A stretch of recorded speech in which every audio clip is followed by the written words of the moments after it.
আসসালামু আলাইকুম বন্ধুরা, আপনারা সবাই কীরকম আছেন? তো আশা করি সবাই ভালো আছেন। তো আজকাল হয়েছি গরুর মাংস, মানে গরু মাংস কষা। তো গরুর মাংসের মধ্যে ফার্স্টে পেঁয়াজ রসুন ছেঁচা দেয়া মাংস দিয়ে দিলাম, তারপরে দিয়ে দিলাম নিমখ। তো ভিডিও দেখতে তবে লাস্ট পর্যন্ত দিয়ে দিলাম জিরা পাউডার,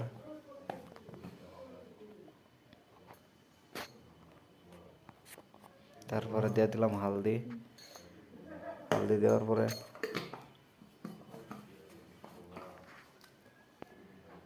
দিয়ে দিলাম মির্চা পাউডার, 3 চামচ মির্চা পাউডার দিয়ে দিলাম। এখন দিয়ে দিলাম সরিষার তেল। সরিষার তেল দিয়ে ভালো করে মিক্স করা হয়ে গেলে এটা কড়াইয়া দিয়ে দিলাম। কড়াইয়া দিয়ে ওটা বয়া দিলাম, কষা হয়ে যেতেছে। তো ফার্স্টে পানি দিছি না, মাংস পানি দিয়ে কষা হয়েছে, ফলে তারপরে অল্প পানি দিয়ে লইলাম। আপনারা দেখতে পাবেন মাংস কষাটা কালারটা কীরকম হয়েছে, অসাধারণ কালার আছে। তো লাস্ট পর্যন্ত আপনারা দেখবেন, আপনারাও এইভাবে কষা করবেন। আর সবাই লাইক কমেন্ট শেয়ার করবেন, সাপোর্ট করবেন। সাপোর্ট করলে নেক্সট ভিডিও পাইবেন।